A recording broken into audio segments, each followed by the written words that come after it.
بسم اللہ الرحمن الرحیم۔ فرمان مصطفیٰ صلی اللہ علیہ وسلم، دنیا کی فراخی کا ڈر۔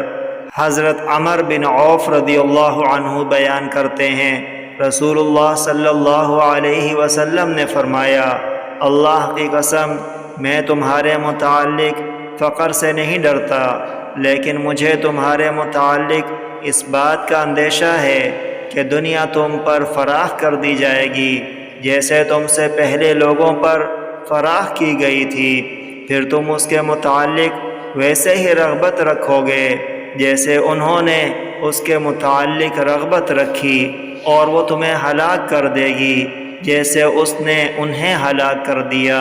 متفق علیہ۔